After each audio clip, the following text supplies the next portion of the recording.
चलो,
economic order quantity.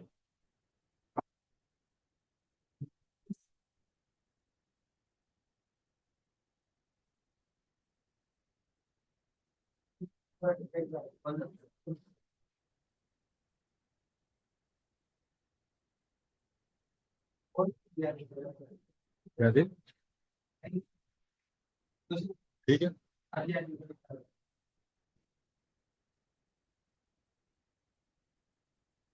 CO2।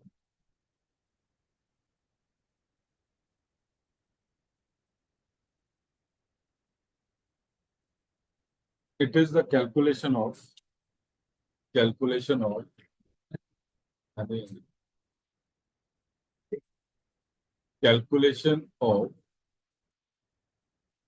quantity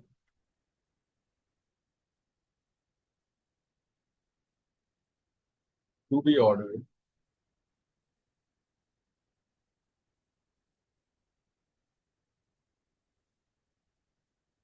at one time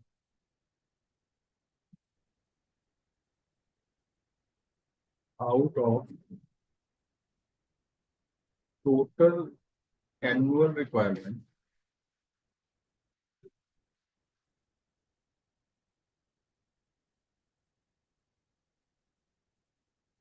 of a particular material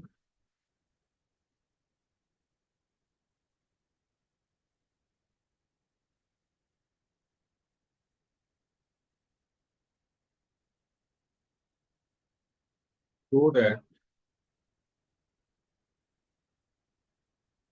total cost of that material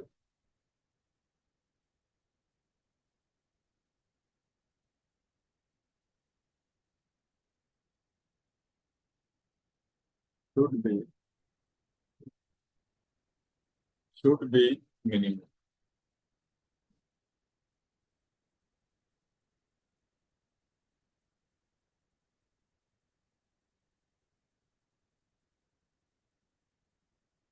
कि आपकी जो total cost है वो आपकी मिनिमम हो पूरे साल में।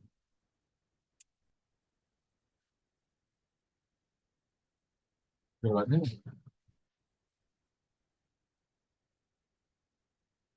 ठीक है, it is the concept. It is also known as reorder quantity. मैंने उस दिन भी आपको बताया। ठीक है। And it is a pure scientific concept, और ये आप कहीं पे भी यूज कर सकते हो, इसमें कोई इफ एंड बट नहीं है। ठीक है।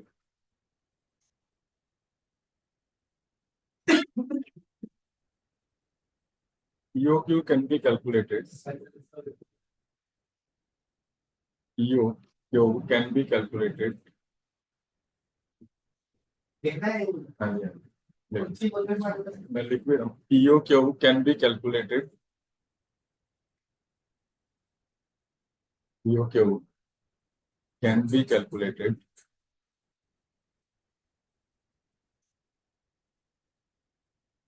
इन यूनिट्स और इन वैल्यू। आप इसको यूनिट्स में भी कैलकुलेट कर सकते हो और वैल्यू में। ये क्वेश्चन में ये भी हो सकता है कि आपके साल की रिक्वायरमेंट जो एनुअल रिक्वायरमेंट 1 लाख यूनिट्स है, तो पर ऑर्डर कितने यूनिट्स आप ऑर्डर प्लेस करोगे, तो वो आपका होगा ईओ क्यू इन यूनिट्स। और अगर कोई कहे कि जी मेरी पूरे साल की रिक्वायरमेंट ₹10 लाख है, तो उस केस में एक बार में कितने रुपए का ऑर्डर प्लेस करना है, that is also EO Q. ठीक है। No formula is EO Q is equal to 2CO divided by I. अब COABXY कुछ भी लिखो, क ख उड़ा एड़ा कुछ भी लिखो, हमें कुछ नहीं। 2 into C into O divided by I holes, जो भी अंडर रूट हम। ठीक है। कहानी COI की नहीं है। मैंने आपको कहा कि आप कुछ भी लिखो, आप अपने नाम के अक्षर यहाँ पे यूज कर लो, मेरे को कोई फर्क नहीं है। पर कंसेप्ट ये है क्या, कहानी तो ये है ना। सी किसको कहेंगे, ओ किसको कहेंगे, आई किसको कहेंगे, वो पूरी पूरी टर्म लिखने की बजाय उन्होंने उसको एब्रीवेट कर दिया, COI। ठीक है। नाउ मैंने अभी आपको क्या कहा कि ये यूनिट्स में भी कैलकुलेट होगा और वैल्यू में भी, किसी में भी आप कैलकुलेट कर सकते हो, आंसर विल बी सेम। ठीक है।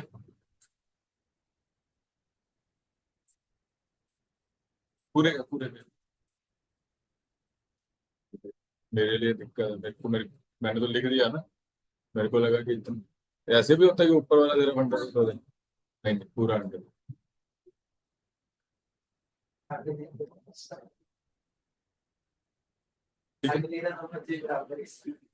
तभी मैंने कहा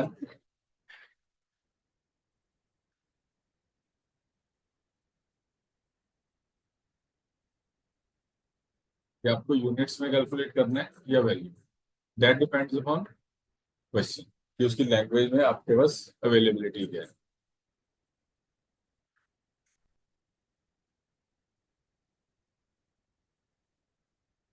ठीक है। ये सारी गेम की यूनिट्स में कैलकुलेट होना है या वैल्यू में, ये सारी गेम डिपेंड करेगी सी के ऊपर। सी, अब सी है क्या? C is annual consumption of material. C denotes annual consumption of material.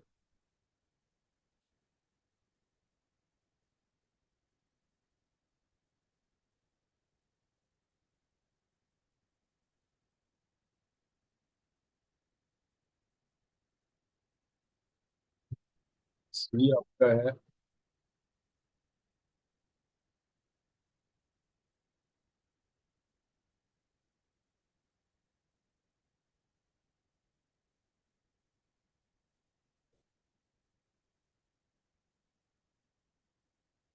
C denotes annual consumption. अब इतना बड़ा उसमें लिखना है कि 2 into एनुअल कंजम्पशन, तो उन्होंने एनुअल कंजम्पशन को सी बना दिया। कहीं पे आपको ये ए लिखा होगा, कहीं पे मतलब डिफरेंट ऑथर उसको डिफरेंट उसकी एब्रीवेशन बना लेते हैं, पर नॉर्मल चलती है CONI। एंड ओ इज, लिख लीजिए अभी हम टर्म यूज करेंगे, कॉस्ट ऑफ प्लेसिंग ऑर्डर, कि अगर मैं एक ऑर्डर प्लेस करता हूं तो उसमें मेरा क्या खर्चा होगा। Cost of placing order. अगर आपको किसी को ऑर्डर करना हो तो कैसे ऑर्डर करोगे? सोर्स ऑफ ऑर्डर क्या होगा? कॉल करोगे, मेल करोगे, ऐसे ही करोगे ना। कॉल करके कहोगे कि अच्छा भाई 10,000 यूनिट भेज दे। ऐसा तो नहीं कि आप यहाँ बैठे हो, उसको अपने आप पता लग जाएगा कि मनीष जैन को इतनी रिक्वायरमेंट है, आपको फोन तो करना पड़ेगा। आज की डेट में आप कह सकते हो कि यार कोई खर्चा नहीं है, फोन कॉल करने का क्या खर्चा है, कि सारी कॉलिंग तो फ्री है, पूरे साल में चलते रहो। पर अगर हम कंपनीज की बात करें तो कॉल भी होगी, मेल भी जाएगी, और इवन कई कंपनीज अपने परचेज ऑर्डर प्लेस करती है फिजिकल फॉर्म में, कि एक ऑर्डर बनेगा, वो ऑर्डर उसको कुरियर होगा कि भाई इतना सामान मेरे को चाहिए, ये रेट हमारा फिक्स हुआ है, टर्म्स एंड कंडीशन उसके अंदर लिखी होंगी। तो अगर वो कुरियर करता है तो कुछ खर्चा होगा, परचेज डिपार्टमेंट में कोई बंदा बैठा है, उसकी कोई सैलरी की कॉस्ट डलेगी। तो एक ऑर्डर करने पे 10 रुपए, 20 रुपए, 50 रुपए, कुछ भी खर्चा हो सकता है, एक नॉमिनल सी कॉस्ट जाएगी। तो that is the cost of placing the order. ठीक है जी। And the most important term is the third I, investment. आप इसको कहोगे इंटरेस्ट कॉस्ट,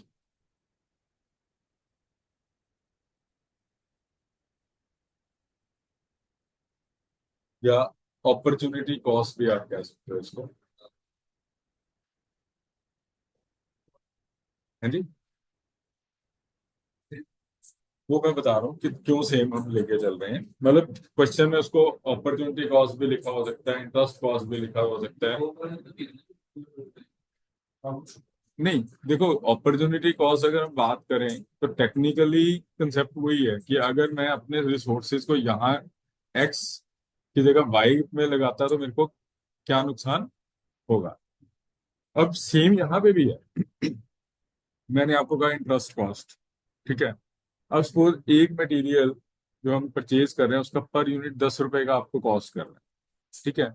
आपने वो मटेरियल लेके खरीद के रख लिया। अगर वो आप मटेरियल ना खरीदते तो वो 10 रुपए आपके बैंक में पड़े होते। बैंक में पड़े होते तो आपको कुछ ना कुछ इंटरेस्ट मिलता। तो उस एंगल से हम उसको कह सकते हैं कि that is the opportunity cost. दूसरी तरफ अगर हम आए कि इंटरेस्ट कॉस्ट कैसे हो सकता है, कि मैंने वो लोन लिया हो पैसे को, तो जब लोन लिया होगा तो वो 10 रुपए अगर मैं यूज करूंगा तो मुझे बैंक को इंटरेस्ट पे करना पड़ेगा। तो हम उसको इस वे से बात करते हैं, पर ऐसा नहीं है कि हम कहें कि इंटरेस्ट कॉस्ट अपॉर्चुनिटी कॉस्ट। वो टर्म यूज हो रही है कि आपका परसेंटेज वाइज क्या लॉस हो रहा है अगर हम एक यूनिट परचेज करते हैं। अब सपोज मैं क्या करता हूँ कि मेरी रिक्वायरमेंट है 10,000 यूनिट्स की साल की।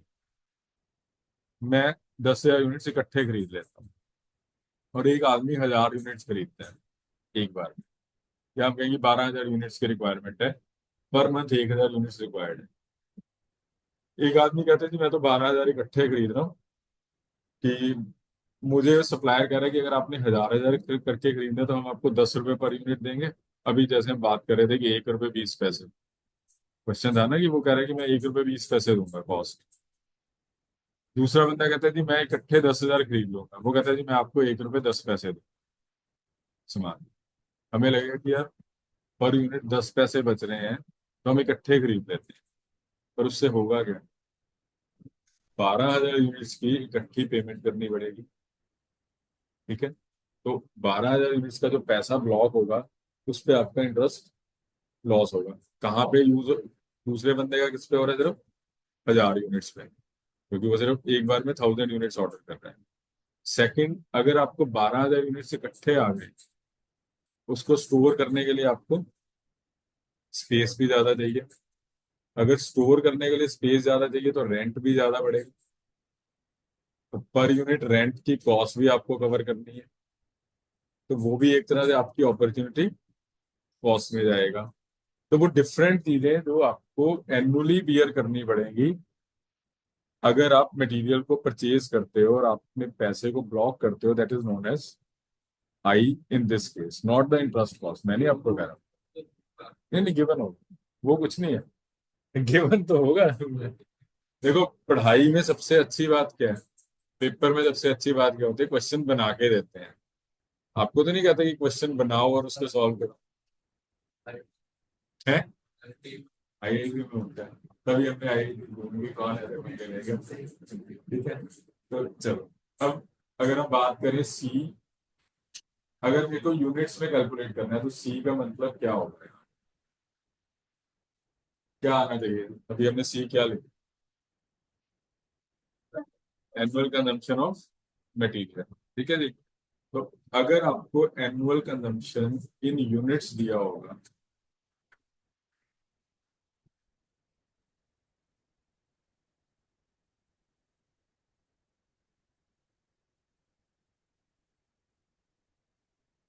आपको देखना है कि एनुअल कंजम्पशन इन यूनिट्स दिया है या एनुअल कंजम्पशन इन वैल्यू दिया है।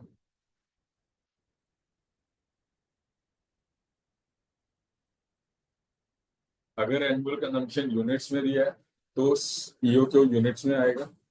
अगर एनुअल कंजम्पशन वैल्यू में दिया होगा तो ईओ क्यू रुपीज में आंसर आएगा। ठीक है। देन कम्स सेकंड पॉइंट क्या है इसमें, वो वो मैंने क्या कहा, cost of placing normal.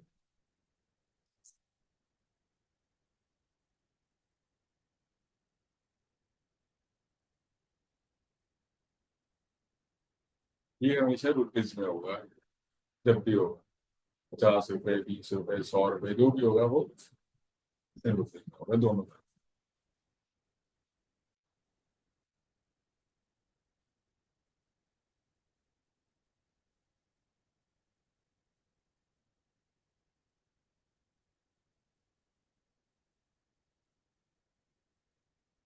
Last is, इसको हम कहते हैं normally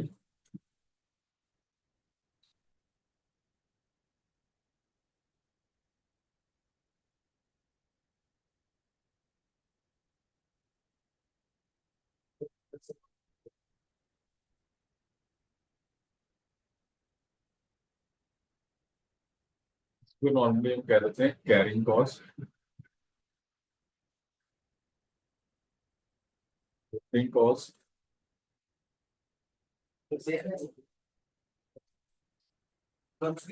same interest cost, opportunity cost,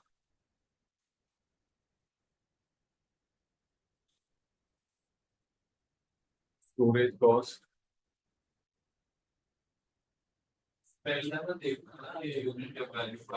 हाँ, नहीं थर्ड आके फिर चेंज होगा, क्योंकि देखो एक आप यूनिट्स में कैलकुलेशन कर रहे हो और एक वैल्यू में। और अगर हम इंटरेस्ट की बात करें, इंटरेस्ट तो हमेशा वैल्यू पे लगता है। परसेंटेज अगर आप लगाओगे तो किस पे लगाओगे, वैल्यू पे लगाओगे। यूनिट्स पे परसेंटेज तो नहीं लग सकती। नहीं, आंसर एक का यूनिट्स में आना है, एक का वैल्यू में आना है। तो अगर यूनिट्स आपके 5,000 हुए और 10 रुपए पर यूनिट कॉस्ट कर रहे हैं तो वैल्यू में उसका आंसर 50,000 आएगा, चेक करने के लिए। तो यहाँ पे तो आपका वैल्यू की टाइप तरफ तो बड़ा सिंपल सा फंडा है, इट इज परसेंटेज। ठीक है जी। यहाँ पे आपका आएगा, it is known as carrying cost per unit, मतलब कैरिंग कॉस्ट या होल्डिंग कॉस्ट पर यूनिट। तो ये आपका होगा raw material cost per unit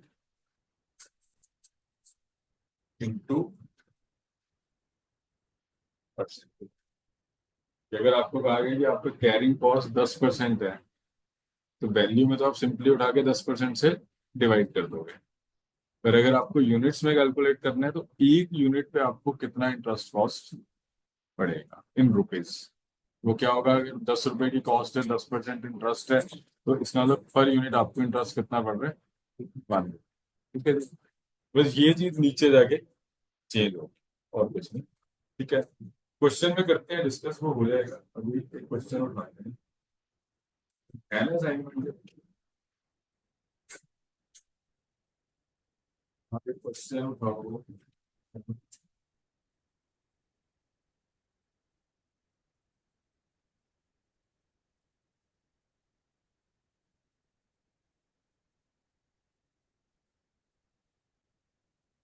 question number 14 pick कर लीजिए, ओपन कर लीजिए क्वेश्चन नंबर 14।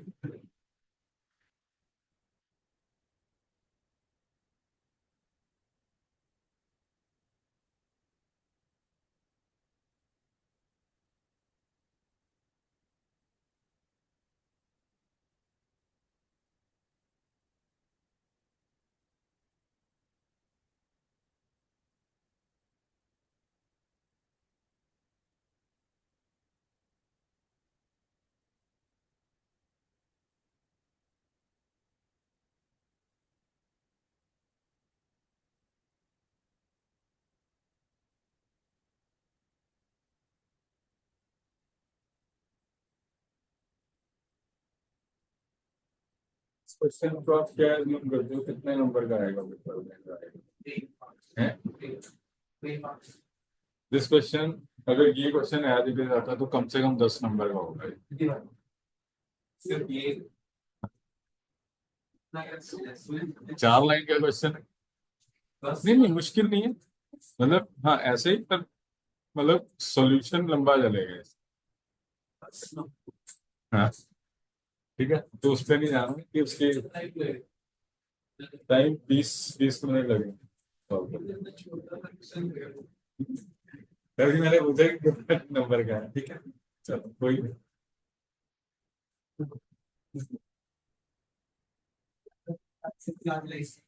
है? लगे तो 3 नंबर के हैं, तभी तो पूछ लिया मैंने आपसे कि पेपर में तो होगा कि चल छोड़ ही देते हैं, छोटा क्वेश्चन है। अच्छा, बोल दे। अच्छा, आंखें जितनी जल्दी खोलते हैं, कहीं तो सारी नंबर नहीं खोलते।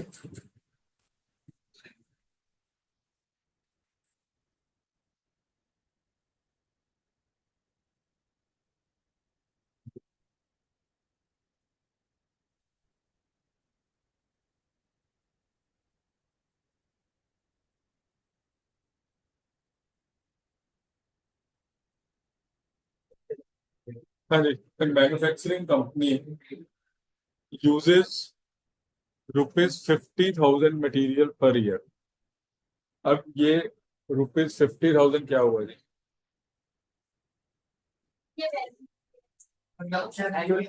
एनुअल कंजम्पशन इन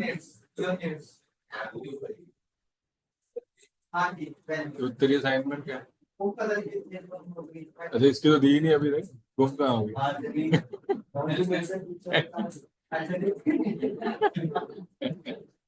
सर को कह देना कि सर असाइनमेंट नहीं आई अभी।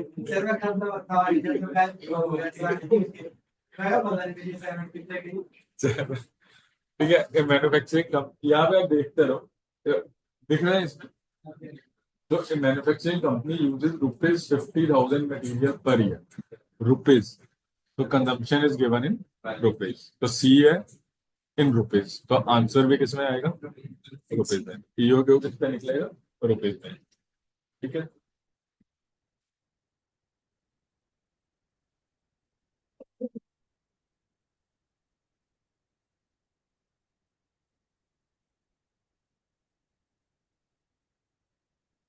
सी इज रुपीज 50,000। ठीक है जी, डन। अब चलते हैं ओ। ओ मैंने आपको क्या कहा? Cost of placing one order. उसके लिए एडमिनिस्ट्रेटिव कॉस्ट भी लिखा हो सकता है क्वेश्चन में, उसके लिए कॉस्ट ऑफ प्लेसिंग ऑर्डर भी लिखा हो सकता है। ठीक है, देखो है कुछ भी। Administration cost per purchase order is ₹50, मतलब इसमें परचेज ऑफिसर की सैलरी भी होगी। 50 है, रुपीज के बाद नॉट है, RS के बाद। ठीक है, तो इसमें आपके परचेज डिपार्टमेंट की सैलरीज भी होंगी, परचेज डिपार्टमेंट का जो खर्चा हो रहा है, डेप्रिसिएशन हो रही है, कुछ भी है, वो सारे खर्चे उन्होंने एवरेज करके उन्होंने कहा कि हम अगर साल में 1 लाख ऑर्डर देते हैं और हमारे परचेज डिपार्टमेंट की सैलरी 50 लाख है, तो एक ऑर्डर के ऊपर कितना खर्चा बैठ रहा है?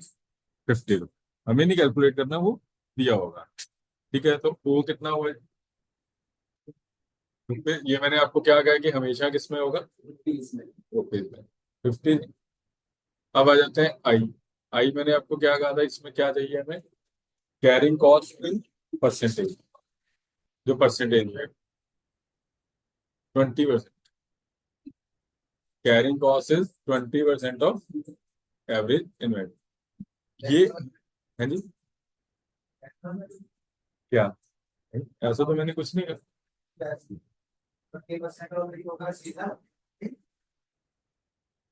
वो तब होगा सी का 20% अगर आप एक बार में 50,000 का ऑर्डर दोगे।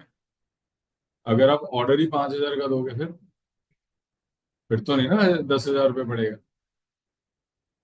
अब इसमें ना एवरेज इन्वेंट्री वर्ड यूज हो रहा है, ठीक है।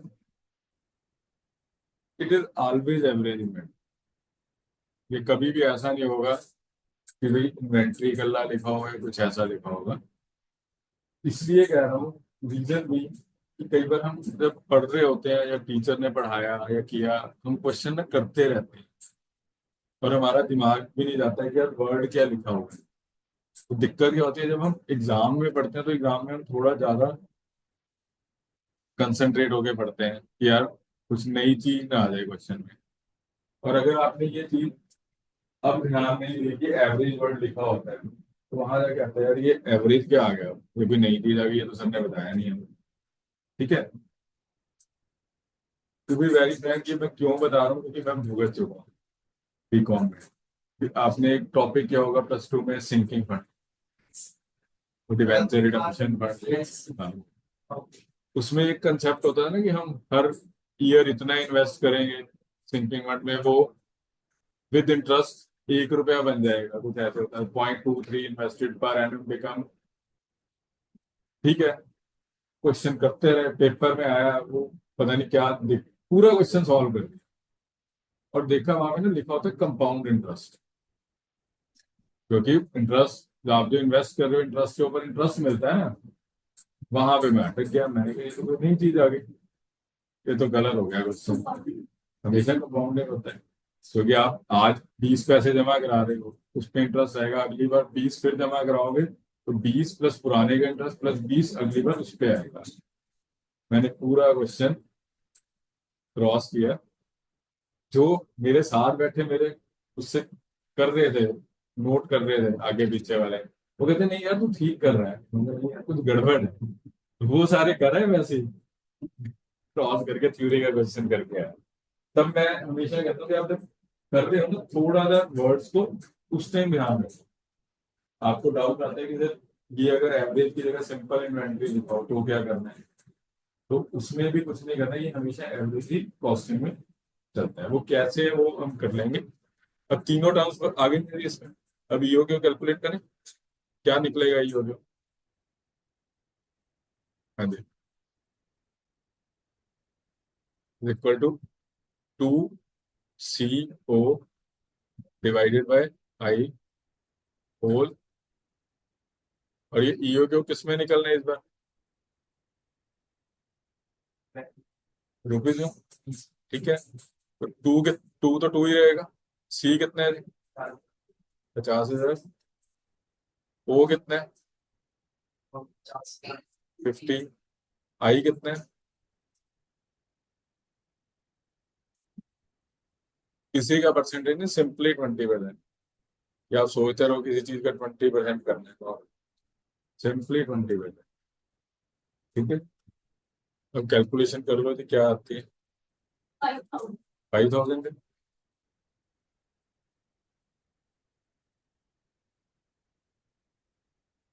आप एक बार में, आपको पूरे साल की रिक्वायरमेंट कितनी है, 50,000, पर आपको एक बार में सिर्फ कितना ऑर्डर करना है, 5,000।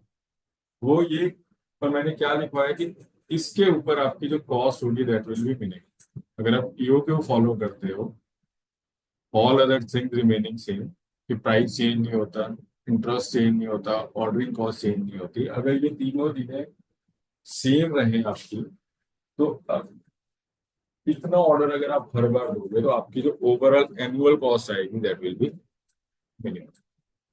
5,000 से कम दोगे तो भी कॉस्ट बढ़ जाएगी, 5,000 से ज्यादा हो तो कॉस्ट बढ़ेगी, वो कैलकुलेट करके देखेंगे। वो भी बात की बात। अभी तो हमने सिर्फ ये पार्ट में आता है। Company currently has an optimum purchasing policy. Optimum किसको कहते हैं हम? जो बेस्ट आपके पास ऑप्शन है, नॉट द मिनिमम, जो बेस्ट। तो EOQ is the best policy to purchase the material. तो EOQ is also known as optimum purchase quantity. तो अब लिख लीजिए, EOQ is also known as, EOQ also known as optimum purchasing quantity या value. ठीक है। अब अगर company currently has an optimum purchase policy, मतलब कंपनी ईओक्यू का कंसेप्ट फॉलो कर रही है, ऑप्टिमम परचेज क्वांटिटी और value.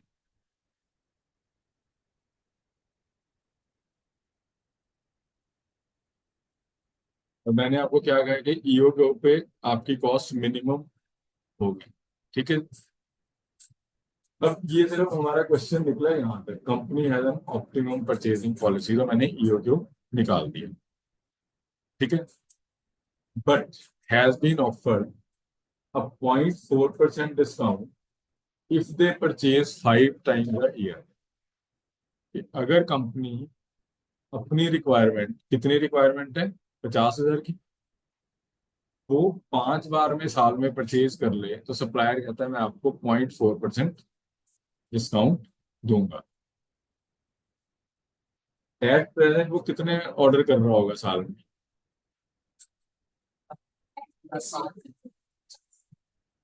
Number of orders, that is 10। आपकी पूरे साल की रिक्वायरमेंट कितनी है? एक बार में ऑर्डर कितना कर रहा है? 5,000। तो एनुअल रिक्वायरमेंट है 50, वन टाइम ऑर्डर इज 5। तो साल में कितनी बार ऑर्डर करने पड़ेंगे? 10 बार। कि आप एट प्रेजेंट कितनी बार ऑर्डर कर रहे हो? 10 टाइम्स। कम दूसरा बंदा आपको कह रहा है कि आप हमसे 5 बार में ऑर्डर कर लो ये सारा। तो मतलब वो आपको कह रहा है कि जो 50,000 का मटेरियल है वो 5-5 हजार करके ना खरीदो, 10-10 हजार करके खरीदो। 5 बार में तो 10-10 हजार करके खरीदना पड़ेगा। तो मैं आपको 0.4% डिस्काउंट दे रहा हूँ।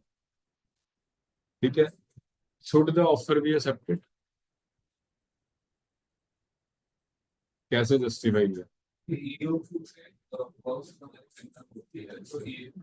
और वो डिस्काउंट भी दे रहा है।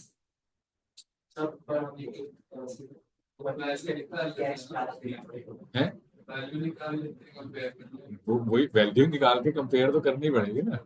आप सिंपली तो नहीं ना कह सकते कि हाँ जी ईओ के ऊपर सर ने कह दिया था मिनिमम होगा तो कर लो।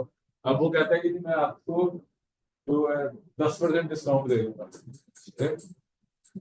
फिर भी कह दूंगी कि नहीं जी ईओ के ऊपर चलो। वो कहता है जी मैं 90% डिस्काउंट दे दूंगा। उसके बाद है कि should the offer be accepted? पूरे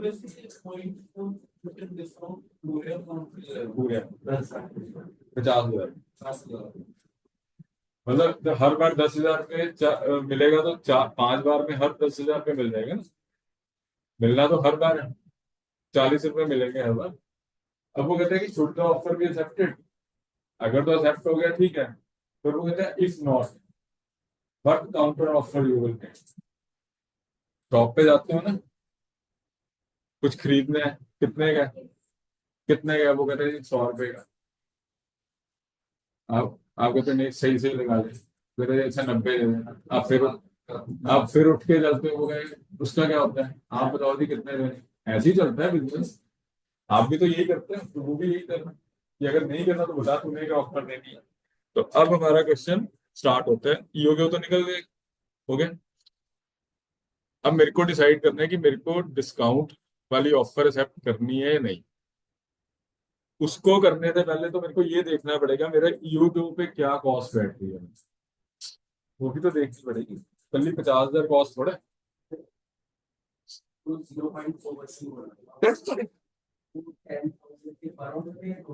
10,000 के पर ऑर्डर पे करोगे, ओवरऑल पूरे साल का तो वही 200 रुपये बनेगा उसका। ठीक है। तो अब हमें सबसे पहले कैलकुलेशन करनी है calculation of total cost at E O Q, पहले तो उसको कैलकुलेट करें, तभी कंपेयर कर पाएंगे ना।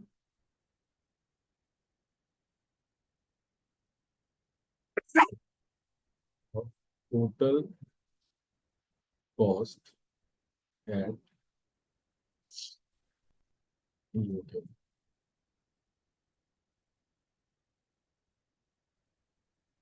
सबसे पहले आपको पूरे साल में क्या खर्चा होना है,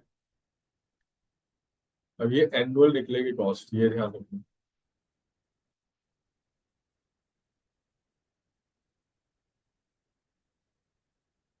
एक और, नंबर ऑफ ऑर्डर्स आपने निकाल लिए थे, कितने बने थे? ठीक है, आप यहाँ पे एक बार कैलकुलेट कर लेते हैं नंबर ऑफ ऑर्डर्स भी, कैसे कैलकुलेट किया आपने। आप ये लिख सकते हो, मतलब लिखना नहीं चाहिए, मैं वैसे लिख रहा हूँ, C divided by E O Q, यही हुआ ना, 50,000 डिवाइडेड बाय 5,000।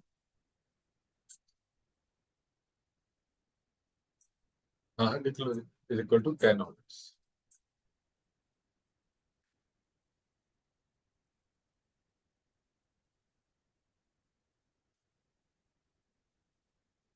अब इसके बाद एक लाइन नोट कर लीजिए नंबर ऑफ ऑर्डर्स के साथ, जहाँ पे 10 ऑर्डर मैंने लिखा है, रेड पेन से लिख लेना है, जो भी आप अलग बात करते हो। ऑर्डर, 10 ऑर्डर्स के बाद एक स्टार बना के लिख लो, orders can never be in fraction. Orders can never be taken in fraction.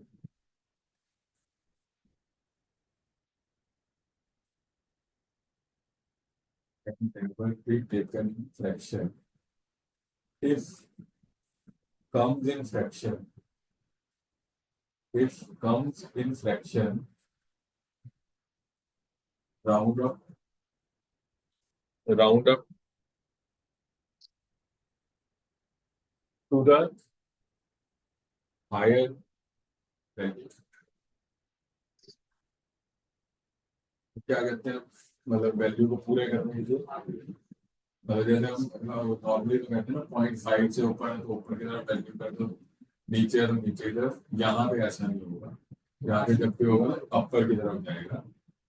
For example, आपके घर में, मैंने जैसे उस दिन एग्जाम्पल दिया था कि मिल्क की कंजम्पशन रोज 5 पैकेट्स होती है, 4 पैकेट आप सुबह ले आते हो, 1 पैकेट आप शाम को लेते हो, आपके मार्केट में कितने चक्कर लगेंगे? दो। ऐसा तो नहीं कहोगे कि 1 पॉइंट समथिंग चक्कर लगे, जाना तो 2 बार ही पड़ा ना, फिर परचेज तो 2 बार ही करनी पड़ी। तो अगर ऑर्डर सिलेक्शन में भी आएंगे, you have to take it as to the next higher, चाहे वो 9.1 होगा तो भी 10 देना है, 9.9 होगा तो भी 10 भी जाएगा, ठीक है। पर एक सब्जेक्ट होता है, आपको बीकॉम में आएगा, सीए में तो खत्म हो गया, that is known as operation research, उसमें भी ये टॉपिक आता है, पर उसके अंदर ऑर्डर्स हमेशा जैसे गिवन होंगे वैसे ही हमें चलना पड़ता है। तो बीकॉम में अगर आप, ऑप्शनल होता है सब्जेक्ट फाइनल, उसमें जाके पर स्कोरिंग होता है, तो सारे उसको लेके चलते हैं। तो अब सबसे पहले हमें देखना है कि रॉ मटेरियल कॉस्ट पूरे साल की कितनी बनी थी, क्या होगी थी।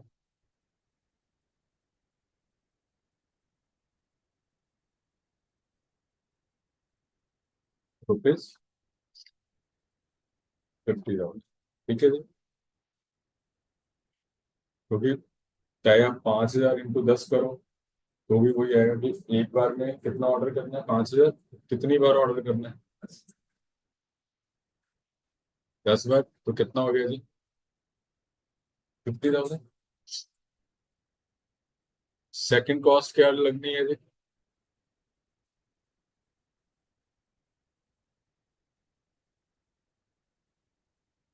Ordering cost, that is number of orders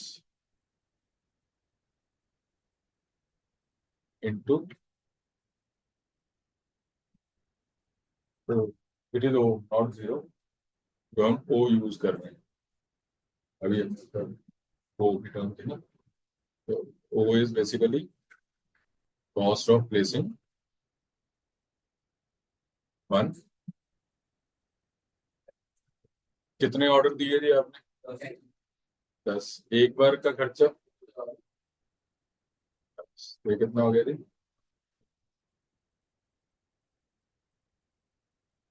ठीक है। लास्ट तीसरी कॉस्ट क्या है जी? इंटरेस्ट कॉस्ट, जिसको हम क्या कहते हैं, that is known as carrying.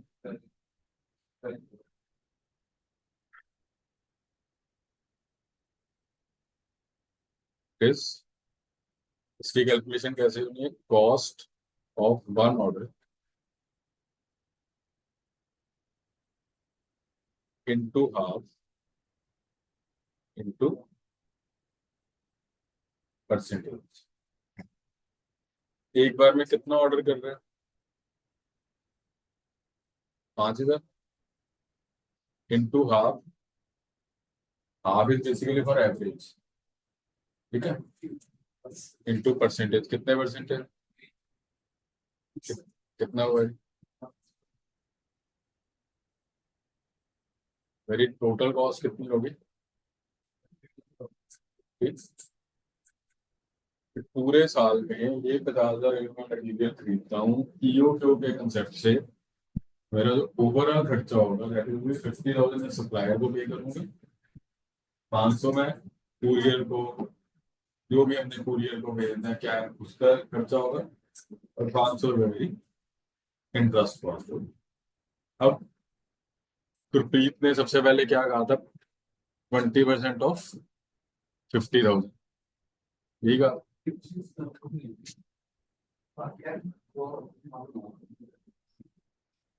Cost of one order, cost of placing an order in first day. Also, One order, cost of placing an order in first day. Over to charge them. There is a cost of one order on the box order. Cost of one order and cost of placing order. Cost of order तो क्या है कि आप 7 को order कर रहे हो तो मेरे को इतने का मटेरियल भेजते हैं, that is the raw material cost. Purchase cost that is cost of value of, आप कॉस्ट ना लिखो, वैल्यू ऑफ वन ऑर्डर लिख लो। कॉस्ट नहीं लिखते हैं, इसको चेंज कर लेते हैं। समझ नहीं है ना हमने, इसको हम कॉस्ट नहीं लिखते, वो स्पेसिफिकली बोला है मैंने, जीरो नहीं है ये, वो है। है? हाँ यो तो होगा जो एक ऑर्डर है ना, नहीं लिखना ना, क्योंकि अभी जब मैं दूसरा का उठाऊंगा, ऑफर उठाऊंगा, उसमें value of one order change होएगी ना, क्योंकि आप 10,000 ऑर्डर, 10,000 का ऑर्डर करोगे। अब मैं किस पे आ रहा हूँ? इस चीज पे कि गुरप्रीत ने कहा था कि 50,000 का 20%, ठीक है। फिर कहा नहीं 50,000 का नहीं, हम एक ऑर्डर कितने का कर रहे हैं? 5,000 का। 5,000 का 20%, 5,000 का 20% होता तो भी 1,000 आता, वो भी नहीं आया। ये तो 5,000 का भी हाफ कर दिया हमने। अब वो हाफ क्यों कर रहे हो, और करना ही करना है, मतलब क्वेश्चन में लिखा है या नहीं लिखा है, एवरेज वर्ड यूज हुआ है या नहीं हुआ। आप 5,000 का एक मटेरियल लेके आए, सपोज आप ट्रेडिंग कर रहे हो, कुछ सामान खरीद के बेच रहे हो, सपोज कैंडीज ही बेच रहे हो आप 5,000 की कैंडीज ले आए। अब वो 5,000 की कैंडीज के लिए आपने लोन ले लिया किसी को, बैंक से लोन ले लिया, 5,000 रुपये का लोन लिया, 10% इंटरेस्ट पे। आप क्या करोगे? पूरे 5,000 आगे आएंगे तो उसको वापस करोगे, कि जैसे जैसे आते जाएंगे हम उसको वापस करते जाएंगे। तो पहले दिन 100 रुपए की कैंडीज बिकी, आपने बैंक में उठा के 100 रुपए डाल दिए। अगले दिन इंटरेस्ट कितने का लगेगा? 4,900 का। फिर आपने 200 रुपये और डाल दिए, फिर लगेगा 4,700 का। पर बिजनेसमैन ये तो नहीं कर सकता कि हर रोज बैठा यही कैलकुलेट करता है। तो वो क्या करते हैं कि मैंने शुरू में 5,000 का लोन उठाया, एंड तक जाके वो जीरो हो गया, तो opening value 5,000, closing value zero, divided by 2, that is the average. तो हम पर क्या करते हैं, सीधा वैल्यू डिवाइडेड बाय 2। तो रेशियो में करते थे ना, average debtor, opening debtor plus closing debtor divided by याद नहीं, चलो ठीक है। पर हम एवरेज यही करते हैं ना, अगर दो टर्म्स हैं एवरेज कैसे बनता है, दो तीन चार जो भी है, सिंपल मीन जिसको कहते हैं sum total of number of item divided by N. पर यहाँ पे तो आइटम ही एक है, तो मैं दो से क्यों डिवाइड करूँ, क्योंकि जो इसकी क्लोजिंग वैल्यू है that will be considered as zero, तो इसलिए हम उसको सिंपली 5000 डिवाइडेड बाय टू करते हैं। अब नंबर ठीक हो गए ना क्वेश्चन के। अब 3 नंबर का तो नहीं रहा। अब इस पे कॉस्ट कितनी आ रही है, 51 है, कितना। देखो मेरे को ये कैलकुलेट करना है कि जो मैं ये मटेरियल परचेज कर रहा हूँ 50,000 का, उस पे सिर्फ 50,000 रुपये खर्चा नहीं हो रहा, क्योंकि 50,000 तो आपने सिर्फ साथ को दे दिए मटेरियल लेने के लिए। उसके बाद ट्रांसपोर्ट प्रांजल की है, तो ट्रांसपोर्टेशन कॉस्ट भी होगी कुछ, ठीक है। लोन आपने बैंक से ले लिया, उसको इंटरेस्ट भी देना पड़ेगा, तो वो मेरे सारे खर्चे उसी पर्टिकुलर मटेरियल के लिए लग रहे हैं। तो ये पेमेंट किसको हुई, साथ को। 50,000 रुपये ये खर्चा हो गया उस मटेरियल का। 500 रुपये आपने प्रांजल को दिए, क्योंकि हर बार मटेरियल लाने के वो आपसे कितने पैसे ले रहे हैं, 50 रुपये। आप 10 बार उसको आपने कहा कि मटेरियल ला के दे रैपिडो से, ठीक है, तो 500 रुपये वो हो गए। और तीसरा जो बैंक से लोन लिया उसका इंटरेस्ट, तो पूरे साल में मेरे को इस पे कितना खर्चा बैठ रहा है, 51। इंटरेस्ट कॉस्ट है, कैरिंग कॉस्ट है, इंटरेस्ट कॉस्ट, अपॉर्चुनिटी कॉस्ट।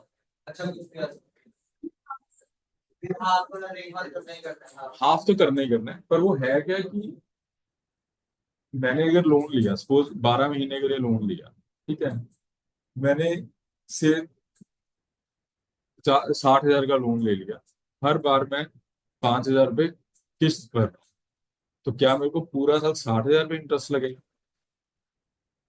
पहले तो 60,000 रुपये, फिर 55, फिर 50, फिर 45, 40, ऐसे कम होता जाएगा ना, तो एंड में जाके वो क्या हो जाएगा, zero.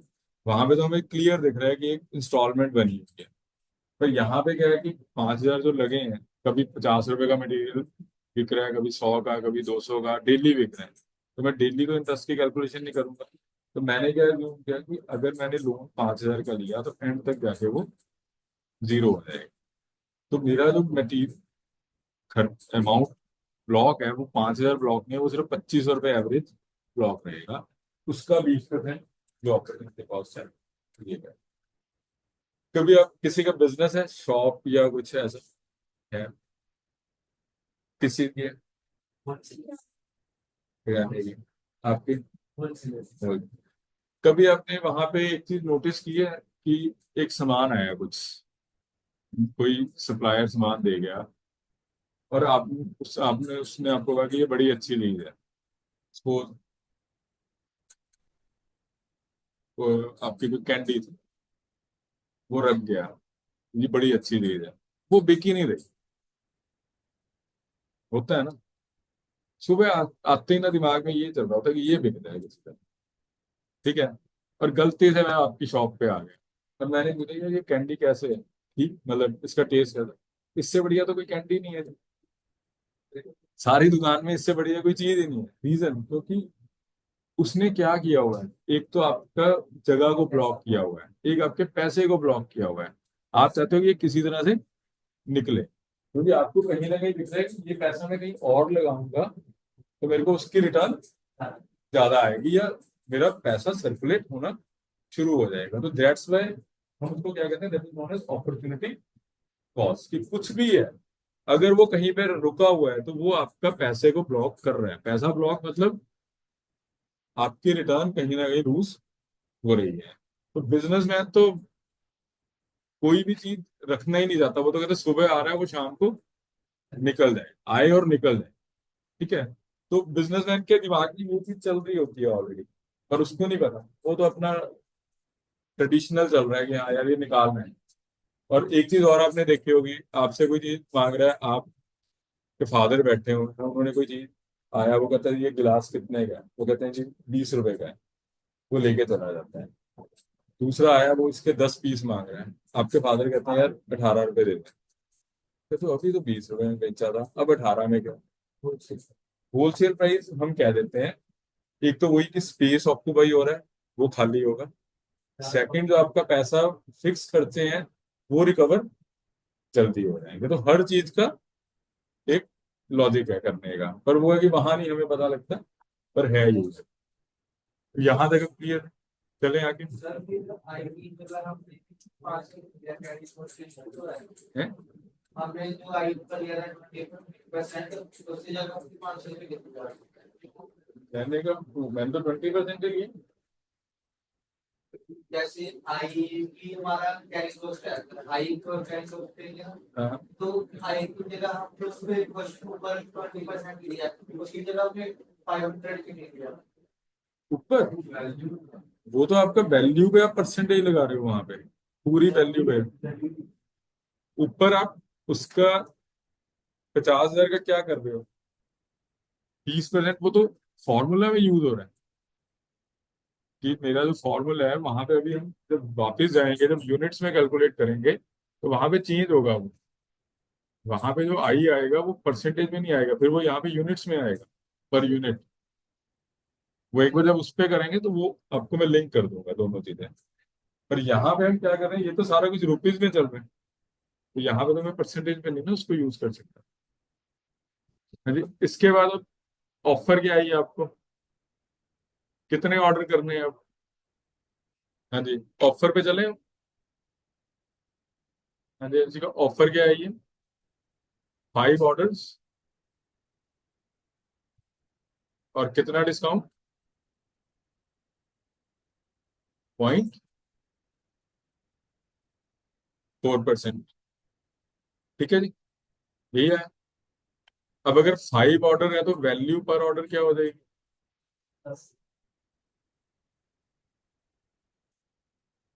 That is 50,000 divided bye 5, that is 10,000।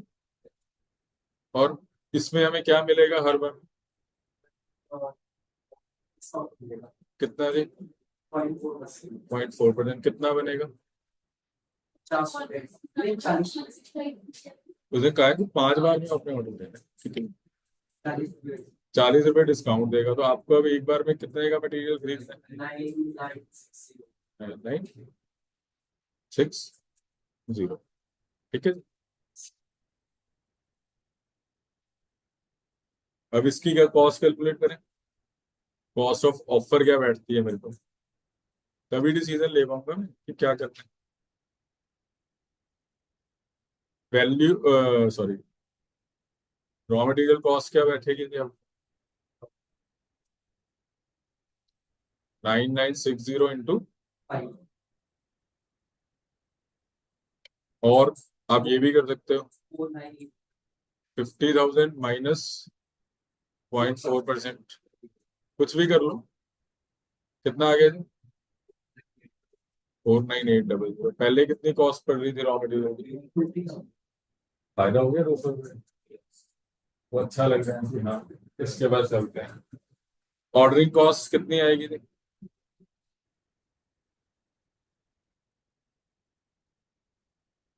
कितने ऑर्डर हैं? हाँ जी गुरप्रीत, कितने ऑर्डर? 5। एक ऑर्डर का खर्चा 50, तो टोटल कितना हो गया? पहले कितना लग रहा था? और फायदा 200 सप्लायर को कम दिए, 250 प्रांजल को कम दिए, 450 रुपये बचा लिए। ठीक है। अब लास्ट क्या है जी? क्या फॉर्मूला हमने लिखा है? Value of one value of one order कितनी है जी? 9960 इंटू हाफ इंटू,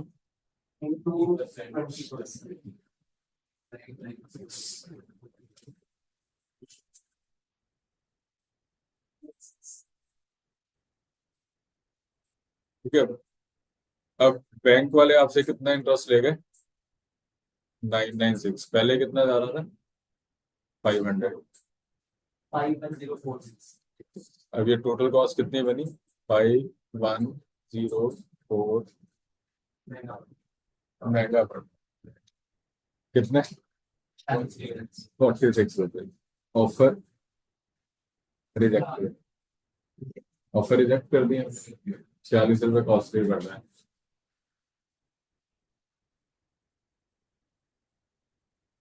हाँ जी गुरप्रीत, ठीक है, करके पता लगेगा, है ना? है स्वाद है नहीं?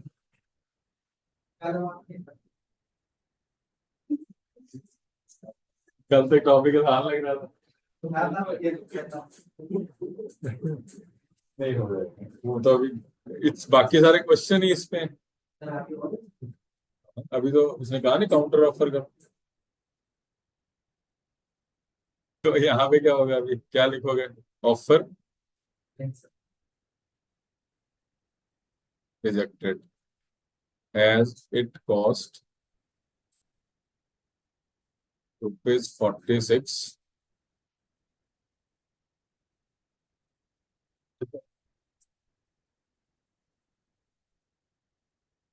नहीं, अभी लास्ट लाइन पढ़ गया। If not what counter offer should be made.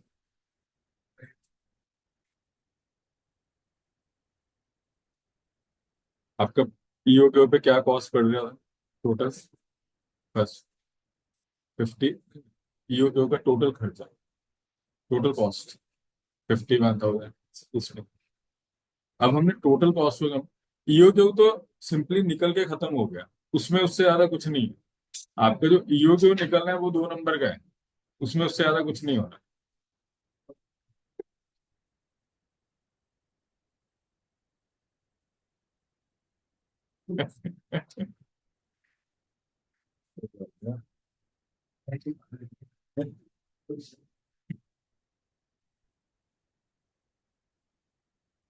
देखो ईओक्यू निकालना कुछ नहीं है, वो तो सिंपल है, आपने 2 COI किया, काम खत्म। उसके बाद हमने क्या किया कि जो आपकी, मतलब पूरा क्वेश्चन एक बार पढ़ो। Manufacturing company uses 50,000 material per year. Administration cost per purchase order is 50। Carrying cost is 20% of average inventory. तो कहने का मतलब है कि ये खर्चे आपको पड़ेंगे अगर आप कुछ भी ये मटेरियल परचेज करोगे। Company currently has an optimum purchasing policy, मैंने आपको बता दिया वो किसको हम कहते हैं, that is optimum policy means जहाँ पे कॉस्ट मिनिमाइज होता है, दैट इज ईओक्यू। तो हमें ये पता है कि वो ईओक्यू पे चल रहा है, तो पहले मैंने ईओक्यू कैलकुलेट की, फॉर्मूला लगाया कि कंजम्पशन किसमें गिवन है, रुपीज में गिवन है, तो ईओक्यू भी रुपीज में आएगा। तो हमने फॉर्मूला लगा के निकाल दिया कि एक ऑर्डर मैंने कितने का करना है, 5,000। पूरे साल में कितना मटेरियल खरीदना है, 50,000। तो मेरे नंबर ऑफ ऑर्डर्स कितने हुए, 10। पर एक बार में 5,000 से ज्यादा का ऑर्डर मैं प्लेस नहीं करूंगा। अब हमें ऑफर आए या ना आए, हमें उससे कोई लेना देना है कि हम कहते हैं कि कोई ऑफर आई या नहीं आई। हमें सिंपली ये भी कहा जा सकता है कि company has an optimum purchasing policy, calculate the total cost born by the company for this material. तो भी हमें ये जो ईओक्यू की कॉस्ट है टोटल, वो कैलकुलेट करनी पड़ेगी कि मेरा पूरे साल का मटेरियल पे क्या खर्चा हो रहा है। और ये सिर्फ सिंगल मटेरियल की हम बात कर रहे हैं। अगर कंपनी के 50 मटेरियल है तो 50 के 50 का अलग से ईओक्यू कैलकुलेट होगा। नहीं नहीं, हमें नहीं आएगा, मैं रियल लाइफ की बात कर रहा हूँ। तो वहां पे भी ऐसा नहीं होता है कि मतलब हम पेपर में लगे हुए हैं। आज की डेट में एक्सेल में फॉर्मूले लगे होते हैं, वो सिर्फ क्वांटिटी डालनी है, उधर पे डाला उन्हें निकाल के कैलकुलेशन कर देनी है। तो आने वाले टाइम में तो यार एक्सेल उक्सेल भी खत्म हो जाए, एआई को आपने कमांड ही देनी है ना, वो अपने आप सब कुछ कैलकुलेट करके आपको कह दिया करेगा कि हाँ ये कर लो।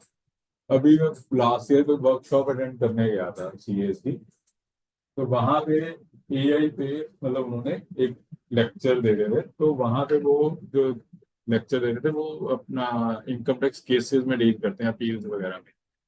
तो वो कहते हैं कि हमने केस तैयार किया एआई की हेल्प लेके। कहते शुरू में दिक्कत आई कि उसको जैसे हमने कहा कि ये केस है, इसके ऊपर हमें वो जो भी रिकमेंडेशन देनी है, कहते उसने एक वेग सा हमें दे दिया। कहते फिर हम उसको प्योरीफाई करते रहे। कहते उसने धीरे धीरे क्या किया कि पूरे इंडिया के जितने केसेस उस पर डिसाइड हुए हुए हैं, वो सारे साथ में लाके हमें पूरा का पूरा केस प्रिपेयर करके दे दिया। तो जो हम पढ़ रहे हैं, इनकम टैक्स पढ़ रहे हैं, कंपनी लॉ पढ़ रहे हैं, आने वाले टाइम में वो चीजें उसके ऊपर जाएंगी, पर आप उसको यूज तो करना ही पड़ेगा ना, फिर चेक भी करना पड़ेगा। क्योंकि उसने किससे उठाना है, उसने गूगल से उठाना है। अब बथेरे कलाकार हैं जो गूगल पे कुछ भी डालते रहते हैं। आप कभी भी, हम लोग इनकम टैक्स प्रैक्टिस करते हैं, जब हमें कोई इनकम टैक्स का कोई डिस्कशन करनी है, किसी को कंसल्टेंसी देनी है, 90% अगर मेरा स्टाफ भी है, वो क्या करता है, वो सीधा जाके गूगल पे सर्च मारता है। हाँ जी, क्या है जो गूगल है, वो टेक्निकली क्या है कि उसने तो सिंपली क्या किया, जो वहां पे जो कुछ है, चाहे वो गलत है ठीक है, वो उठा के उसने वहां पे सामने रख दिया। उसके बाद हमारी नेचर क्या है, ह्यूमन नेचर, हमें जो अपनी मर्जी से जो हमें अच्छा लगता है हम उसको उठा लेते हैं। तो चाहे गलत उसने लिखा हो ठीक लिखा हो, तो हम हमेशा बुक को कंसल्ट करते हैं कि बुक जो है, जो अथॉरिटेटिव है कि हाँ ये एक्ट बना हुआ है, हम उसको उठा के स्टडी करते हैं कि हाँ ये ठीक भी है नहीं है। फिर वो गूगल के साथ हमें केसेस वोसेस मिल जाते हैं, तो हम उसको साथ में लेके चल पड़ते हैं। ठीक है। अब हमने ईओ क्यों निकाल दिया बच्चे, ईओ क्यों निकल गया, ईओ क्यों आगे निकालना, उसमें तो कोई दिक्कत नहीं। अब ईओ के बाद हम क्या निकाल रहे हैं कि अगर मैं पूरे साल में कितना मटेरियल खरीदना है, चलो ये तो 50,000, पर क्या मेरी सिर्फ 50,000 का ही खर्चा है, मेरा उसके ऊपर क्या खर्चा पड़ता है, वो सब कुछ मिला के मेरी टोटल कॉस्ट बनेगी। आप वो शर्ट सिलवानी है आपने, आप एक कपड़ा ले रहे हैं, पर क्या शर्ट की कॉस्ट हुई है, कपड़े की कॉस्ट, फिर आपने जिसको दिया उसकी स्टिचिंग कॉस्ट ऐड होगी ना। तो सेम यहाँ पे है कि सप्लायर को तो मैंने पूरे साल में 50,000 दे दिए, बाकी और कहाँ कहाँ पे कर रहा हूँ। तो एक तो जब भी मैं ऑर्डर कर रहा हूँ, तो मेरे को हर ऑर्डर पर, हर बार ऑर्डर करने में क्या कॉस्ट पड़ रही है, 50। तो मैंने साल में कितने ऑर्डर किए, तो पूरे साल मेरे को 500 का ये भी खर्चा पड़ा। फिर लास्ट में हमारा क्या खर्चा है, कैरिंग कॉस्ट, कि जो मटेरियल मैंने परचेज करके रख लिया, उसके ऊपर मेरे को कितना इंटरेस्ट कॉस्ट जा रहा है, या वो पैसा मैं कहीं और लगाता तो मेरे को क्या मिलता उसके बदले में। तो वो हमने बस किस पे लेना है, value of one order into half, that denotes average into percentage. तो मेरी ये टोटल कॉस्ट बनी 51। अब इसके बाद अगर मैं 5,000 से 4,000 पे चला जाऊँ, 5,000 से 6,000 पे चला जाऊँ, या 5,000 से 4,999 पे आ जाऊँ, या 5,001 पे आ जाऊँ, किसी में भी आ जाऊँ, अगर मेरा रॉ मटेरियल कॉस्ट चेंज नहीं हो रहा, तो मेरे को कॉस्ट, ये वाली कॉस्ट हमेशा ज्यादा आएगी। ईओ के ऊपर सबसे कम है। पर अगर किसी ने मेरे को ऑफर कर दी, हम वो भी एक कैलकुलेट कर लेते हैं, एक चीज करते हैं यहाँ पे, कि मैं कहता हूँ कि आप 5,000 की जगह आप कहते हो कि जी 2,500 का ऑर्डर करते हैं एक बार, है। हाँ, इधर हम ये 5 ऑर्डर्स में वैल्यू पर ऑर्डर 50,000 डिवाइड बाय 5 किया, 25,000 हम 5 की तरह 25 डिवाइड बाय 5, 25,000 क्योंकि जो 50,000 का है कंजम्पशन वो एनुअली है। एनुअली में हम 10 ऑर्डर्स कर रहे हैं, है ना, जो पर आपका कैलकुलेट कर रहे हैं 10, आपका ऑर्डर कर रहे हैं 5 ऑर्डर और 10 दे, तब मतलब भी हाफ होना चाहिए 10 ना। जैसे तेरी रिक्वायरमेंट को तू फैक्ट्री चला रहा है, ठीक है, तूने जो पूरे मेरे को तूने आगे फर्दर सप्लाई करनी है, मैं तो कहता हूँ कि जो भी मेरे को 50,000 रुपए का सामान चाहिए तेरे से साल में, ठीक है, पहले तू 60 से परचेज कर रहा था, 60 से एक बार मैं 5,000 का ऑर्डर करता था, मेरे को तूने कितना मटेरियल देना है साल में। दोबारा मैंने तेरे को कहा कि मेरे को साल में 50,000 का मटेरियल तेरे से चाहिए, तू 60 से परचेज करके दे, 7 से तो परचेज कर रहा है 5,000 का मटेरियल, मेरे को तूने कितना देना है? 50,000 50,000 देना है, तो 7 से कितनी बार परचेज करेगा? 10 बार। 10 बार। अब प्रांजल कहता है कि मैं तेरे को 25 क्या कहते हैं 10,000 का एक बार में ऑर्डर दे दूंगा, 10,000 की सप्लाई दे दूंगा, तो मेरे को ये कहेगा कि सर आप 25,000 ले लो, मेरे को कितना, तो कितनी बार तेरे को प्रांजल से परचेज करना है? तो अब तू अगर 10,000 10,000, तो अब आप क्यों कह रहे हो 25,000 से करने को? क्योंकि मेरी कंजम्पशन तो पूरे साल की 50,000 ही है ना, वो मैं 10 बार में खरीद रहा हूँ या 5 बार में खरीद रहा हूँ? अगर मैं 10 बार में खरीद रहा हूँ तो हर बार 5,000 खरीदूंगा, अगर मैं 5 बार में खरीद रहा हूँ तो हर बार कितने खरीदूंगा? आप कंजम्पशन को तो नहीं ना हाफ कर दोगे? अगर आपके घर में वो जो आटा है उसकी कंजम्पशन साल की 50 किलो है, ठीक है, एक आपको 10 किलो की बोरी मिलती है, ठीक है, आप कितनी बोरियां लेके आओगे? 50 किलो की रिक्वायरमेंट है, 10 किलो का एक बैग है, कितनी लेके आओगे? 5। अब मार्केट में 10 किलो का बैग ही नहीं आ रहा, 5 किलो का आ रहा है, फिर क्या करो? फिर 5 क्यों नहीं लेके आओगे? तो अब भी हम रिक्वायरमेंट पे ही चल रहे हैं ना, कि मेरी रिक्वायरमेंट तो 50,000 की है, पहले वो 5,000 के हिसाब से 10 बार में पूरी हो रही थी, अब दूसरा बंदा कह रहा है मैं तेरे को 5,000 में पूरी कर दूंगा, 5 बार में, तो 5 बार में अगर पूरी कर दिया तो मेरे को एक बार में अब उसको कितने का ऑर्डर देना पड़ेगा? वो मैंने कितने का ऑर्डर दिया उसको? 10,000 का, तब वो मेरे को कितना डिस्काउंट दे रहे हैं? तो एक ऑर्डर मेरा कितने का हो गया? 99,650, तो साल में कितना हो गया? 49,800। मतलब टेक्निकली तो पूरा 50 ही हो गया ना, क्योंकि 200 रुपये तो उसने डिस्काउंट दिया आपको। चेंज कहाँ होना है? वो यहाँ होना है, नीचे दो में। ये तो मटेरियल तो मेरे को उतना उठाना ही पड़ेगा, क्योंकि अगर मटेरियल कम हो गया तो फिर मेरी इसका मतलब सारी की सारी कैलकुलेशन चेंज होगी, मेरा तो ईओ क्यों चेंज हो जाएगा, क्योंकि फिर सी कितना हुआ, फिर 50 नहीं हुआ, फिर कितना हुआ सी? जो तेरे हिसाब से वो सी कितना रह जाएगा? सी भी 25,000 रह जाएगा। मैं तो उसको मैं ये समझा भी, जो 5 ए ऑर्डर दे रहे 2 7 होंगे ना, काम है वो उससे अकॉर्डिंग फिर 25 काम कर रहे रिक्वायरमेंट तो पूरे साल की उठानी है आपने, रिक्वायरमेंट नहीं आधी करनी। हैं। हाँ कुछ एनुअल रिक्वायरमेंट कितनी है? सबसे पहली लाइन, क्या तरह। तो वो तो एनुअल पे ही चल रहा है ना, उसने तो उसको आधा नहीं ना करना। अच्छा ठीक है बाई चांस नहीं आई है। ठीक है, ठीक है। ठीक है, तो उसके बाद हमने ऑर्डर दिया, उसका ये लिया, अब ये कितना आ गया? मेरा टोटल कॉस्ट 51,046, ईओ के ऊपर बेस पे कितनी आ रही थी? 51,000, तो मुझे 46 रुपीज महंगा पड़ रहा है टोटल, तो मैंने ऑफर कर दिया रिजेक्ट। अब वो कहते हैं कि अगर आप ऑफर रिजेक्ट कर रहे हो, काउंटर ऑफर करो।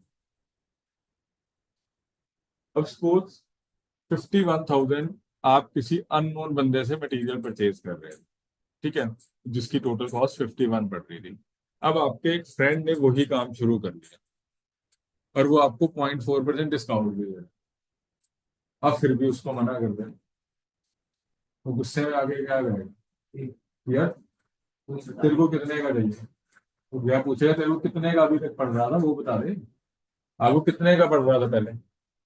टोटल 51,000 का, 51,000 पड़ रही थी टोटल कॉस्ट, अब कितनी पड़ रही है? 046। आप उसको क्या कहोगे कि यार मेरे को ना 46 रुपये महंगा पड़ रहा है, तो वो एक तो पहले मत्थे पे हाथ मारेगा, कहेगा यार 46 रुपये ये मैं और छोड़ देता हूँ, यही कहेगा ना वो।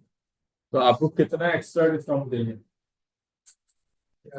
46 रुपये कि कम से कम इतना डिस्काउंट और मिल जाए, तो मैं चाहे 5 बार में खरीदूं चाहे 10 बार में खरीदूं, मेरी कॉस्ट क्या हो जाएगी? सेम हो जाएगी, फिर मेरे को फर्क नहीं पड़ता कि मैं इससे लूं या उससे लूं, मैं ऑफर एक्सेप्ट कर सकता हूँ। पर इससे ऑफर एक्सेप्ट करने के लिए मेरे को 46 रुपये का डिस्काउंट और चाहिए। ऑलरेडी वो कितना डिस्काउंट आपको देना है? 0.4 वैल्यू में पूरे साल में, 40 इंटू पूरे साल में, पहले कितने का मटेरियल आ रहा था? 50 का। अब कितने का आ रहा है? तो पूरे साल का कितना डिस्काउंट? 200 रुपये। यार 50,000 पहले हम, मतलब वो टोटल डिस्काउंट की बात कर रहे हैं। आप 40 रुपये पर ऑर्डर मान लो, तो 40 रुपये पर ऑर्डर कितने ऑर्डर है? तो पूरे साल में वो हमें 200 रुपये का ऑर्डर डिस्काउंट दे रहे हैं। हमें कितना चाहिए? 200 तो वो दे ही रहा है, और कितना चाहिए? तो हमें टोटल डिस्काउंट कितना चाहिए? 246। हम उसको कहेंगे कि 246 का डिस्काउंट देते हैं टोटल, हम उठा लेंगे मटेरियल। अब उस केस में अगर आपको परसेंटेज वाइज कैलकुलेट करना हो, क्योंकि उसने हमें, अब क्यों परसेंटेज वाइज कैलकुलेट करना है? क्योंकि उसने हमें 0.4% ऑफर की थी, तो काउंटर ऑफर भी हम किस पे करेंगे? परसेंटेज में बताएंगे ना उसको। तो हमारा काउंटर ऑफर क्या होगा यहाँ पे?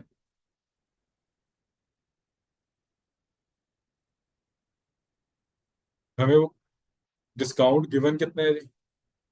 ऑलरेडी 200। वो कितने परसेंट को डिनोट कर रहे हैं? 0.4। हमें डिस्काउंट रिक्वायर्ड कितना है टोटल? 200 तो वो दे ही रहा था डिस्काउंट, प्लस 46 और चाहिए, तो हमें टोटल डिस्काउंट कितना चाहिए? 246। तो वो क्या हो जाएगा? 0.4।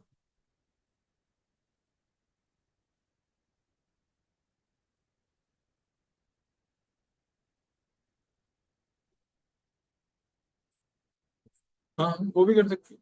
वो तो आपके ऊपर है, जैसे मर्जी। हम मतलब आपको टोटल वो चाहिए, 246 रुपये डिस्काउंट चाहिए। तो अप्रोक्सीमेटली पॉइंट, मतलब जो प्रांजल कह रहे हैं, आप ऐसे भी कर सकते हो कि 200 पहले मिल रहा था डिस्काउंट, 46 और चाहिए। कितनी अमाउंट पे चाहिए? 50,000। इस पे ही चाहिए ना हमें, कि 50,000 रुपये वो पहले 200 दे रहा था, अब हमें क्या चाहिए? 200। हाँ बस 0.5%। है गूगल। कोई नहीं, अभी हाँ सर, एक छोटा सा और चीज, मैं कुछ नहीं करना मैं, अब इतना लंबा कोई क्वेश्चन नहीं। ये तो एक्सट्रीम, बेसिकली एक्सट्रीम था ये हो गया ऊपर। मतलब एक्सट्रीम आप कह सकते हो कि सबसे पूरा का पूरा कंसेप्ट मैंने उसको कर दिया। करवाने को मैंने वो करके ये हो गया, आपको कह देता कि जब क्वेश्चन कर लो, 5-10 क्वेश्चन और दे देता। मेरे को पता है कि आज समझाया, अगले लेक्चर में कल मेरे को फिर इसको एक बार एक्सप्लेन करना है पूरा। ऐसा नहीं है कि वो कल नहीं करना, मेरे को पता है कि ये 2 बार एक्सप्लेन करना पड़ेगा। एक क्वेश्चन ना वो निकाल मैं, एक क्वेश्चन छोटा सा है, वो डिस्कस कर लें। ये आप नोट कर लें।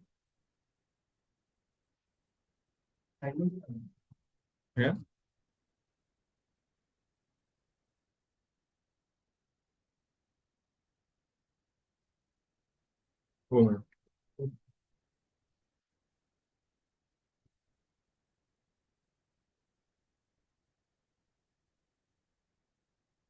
एक क्वेश्चन नंबर 13 निकालना है। 13। हाँ जी, हाँ जी।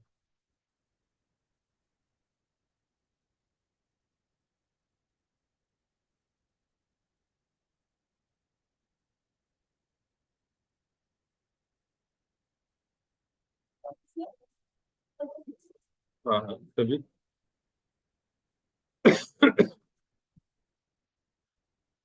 हाँ जी।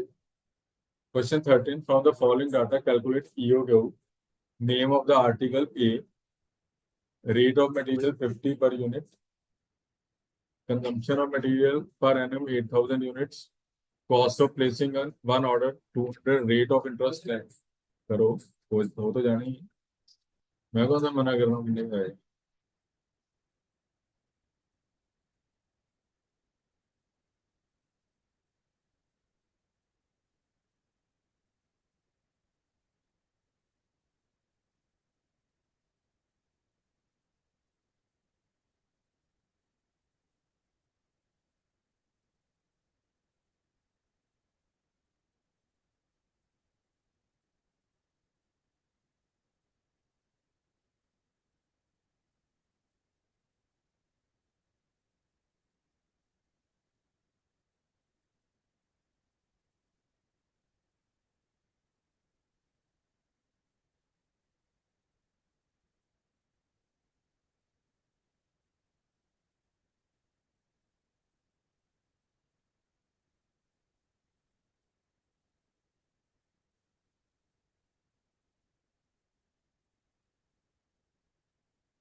क्वेश्चन क्वेश्चन में किस पे पूछा हो?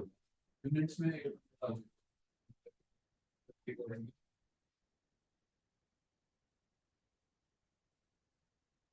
क्या चीज दे उसमें की मैंने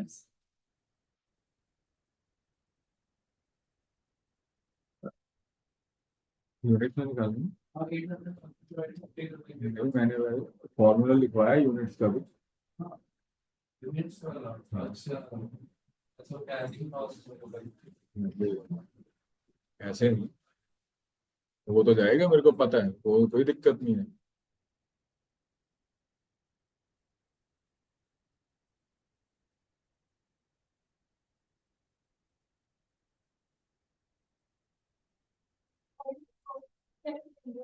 देखो हाँ वो ठीक है, मैंने, अगर आप यूनिट्स में निकालते फिर मैंने कहना था रुपीज में निकालो, तो रुपीज में निकाल दिया, ठीक है। फिर यूनिट्स का देखो, सी सी यूनिट्स में हम क्या लेते हैं?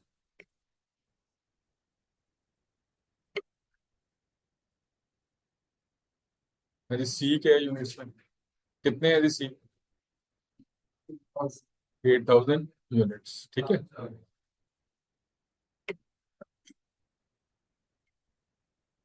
वो कितना है जी? अंशी का, जब हमने वो लिखा है जहाँ पे मैंने वो समझाया, यूनिट्स में, यूनिट्स में सी मैंने क्या लिखा है? 8,000। सी कंजम्पशन, एनुअल कंजम्पशन। यूनिट्स में ओ मैंने क्या डिनोट किया है? वो रुपीज में ही रहना है हमेशा, वो तो हमेशा रुपीज में ही रहेगा ना। तो वो कितना है जी? रुपीज है, rupees 50। Cost of, sorry, 200, 200, sorry sorry, ये 200। मेन इसमें आई क्या है? आई पढ़ो, वहां पे क्या लिखा है मैंने? नहीं नहीं, बच्चे, जो हमने ये एक्सप्लेन किया था ना, ये चीज आपका सबसे ऊपर जाते हैं, ये वाली आई मैंने क्या लिखा है यूनिट्स के गेट में? इस तरफ लेफ्ट साइड, वो कैसे कैलकुलेशन?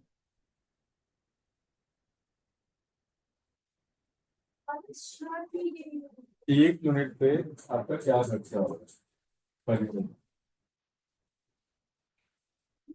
5%। परसेंटेज में नहीं आएगा बच्चे, वो रुपीज में ही आएगा। ये वाली चीज raw material cost per unit into percentage, ये क्या आएगा? It is in rupees. अगर अब नीचे जाए हम क्वेश्चन में, तो क्या गिवन है आपको?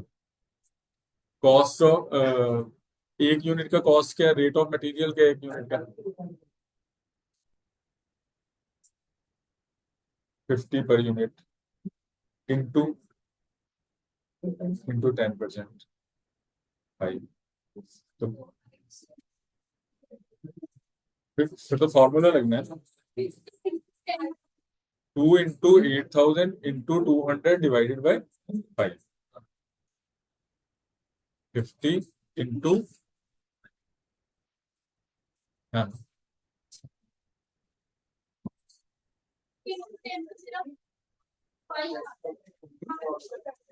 हाँ हाँ, हाँ, अब फॉर्मूले में लगा दो उसको। हाँ,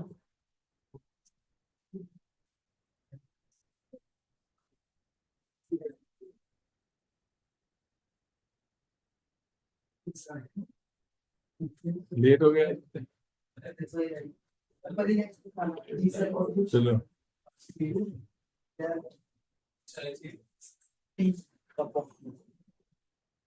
आप लोग दियो। हाँ जी,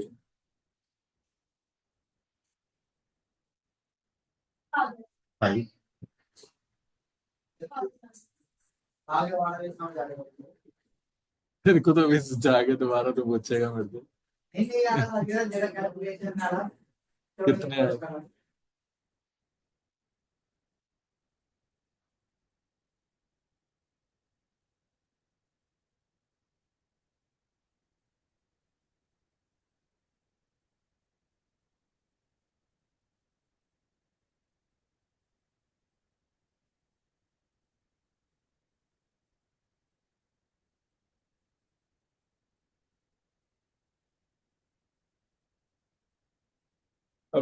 एक आप मेरे से क्वेश्चन पूछ रहे थे ना अंशिका कि उसमें हम परसेंटेज, किसने पूछा था कि उसमें परसेंटेज और उसमें रुपीज नीचे आ रहे हैं। अगर हमको यूनिट्स में ईओक्यू कैलकुलेट करने हैं तो हम क्या करने हैं? अगर हमने यूनिट्स में कैलकुलेट करने, it is 2 into 8,000 into 200 divided by 5, कितना आ गया जी? ठीक है। Done? मैंने पता है क्या गलती की, मैंने स्पीच में ले लिया था एक मिनट, और दूसरी गलती ये पाइपलाइन इंटरेस्ट वाला, ये मैंने Percentage. कॉस्ट पर यूनिट भी किया था, इस वजह से मेरे गलत आ गई। तो वो थोड़ा ध्यान है। अब पर अगर मैं इसको ये कहूँ कि मेरे को इसको वैल्यू में निकाल के दो, है अंशिका, एक बार बच्चे, अगर इसको वैल्यू में निकालना हो, अब अगर मेरे को वैल्यू में निकालना है तो मेरे को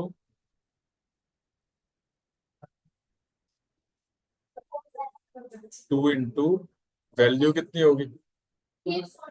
8,000 into 50, ये वैल्यू हो जाएगी, सी हो जाएगा ये, इंटू डिवाइडेड बाय,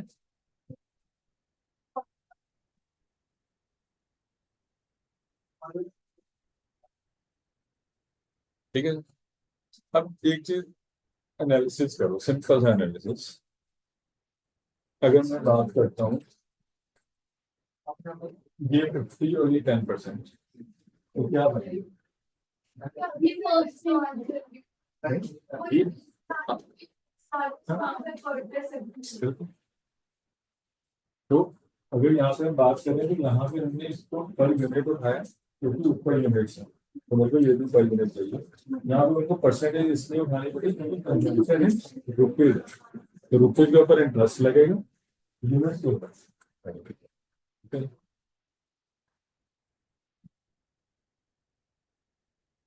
अब एक तो क्या काम करना है आपने, क्वेश्चन, हाँ जी, क्वेश्चन लिख रहे हैं। क्वेश्चन हाँ दोबारा एक बार।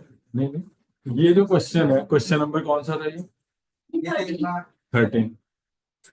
एक तो आपने मेरे को काम क्या करके देना है, ईओ के ऊपर टोटल कॉस्ट निकाल के देनी है इस क्वेश्चन की, इसकी टोटल कॉस्ट।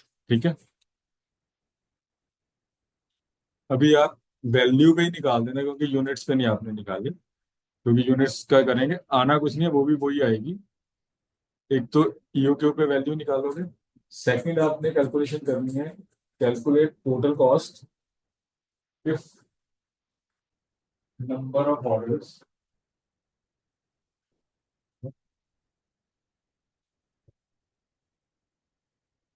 10 बने number of order, if number of order 8, हाँ, अगर नंबर ऑफ ऑर्डर 8 हो या 16 हो, 16,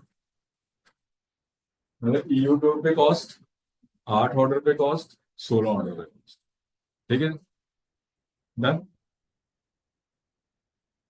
कर लेंगे। मैं लेक्चर शेयर कर दूंगा बच्चे एक बार, वो प्रांजल और सार्थ गए हुए,